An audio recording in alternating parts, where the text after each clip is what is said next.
Un client m'a appelé un soir, la voix tendue. Il venait de perdre 2 collaborateurs de confiance en un mois, sans explication claire, et il ne comprenait pas pourquoi son équipe restait distante. En visitant son bureau, une chose m'a frappé. Sur son grand bureau en bois clair, un seul tiroir portait un cadenas. Pas un coffre-fort discret ailleurs, rangé dans une pièce à part. Un cadenas visible au milieu, sous les yeux de tous ceux qui entraient.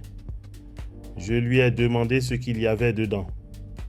Des documents importants, m'a-t-il dit, presque gêné. Rien d'extraordinaire.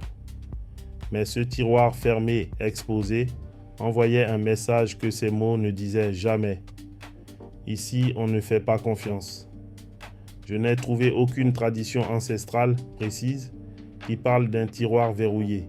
Ce n'est pas un objet de nos maisons traditionnelles. Mais le principe est plus ancien que le meuble. Ce qu'on cache visiblement dans un espace de travail parle plus fort que ce qu'on dit à voix haute. Un lieu de confiance ne montre jamais ses serrures. 3 choses ne devraient jamais se voir sur le bureau d'un dirigeant.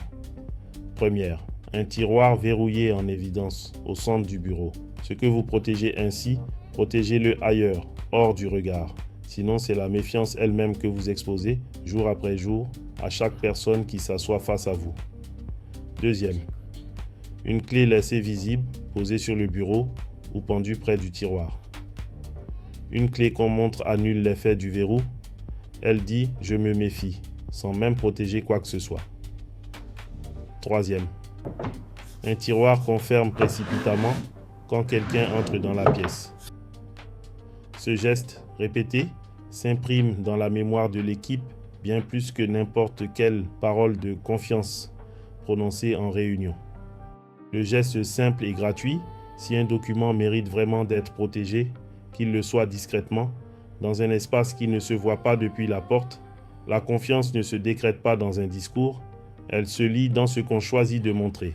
Et vous, qu'est-ce qui, sur votre bureau, dit une chose que vous ne diriez jamais à voix haute? Dites-le moi en commentaire.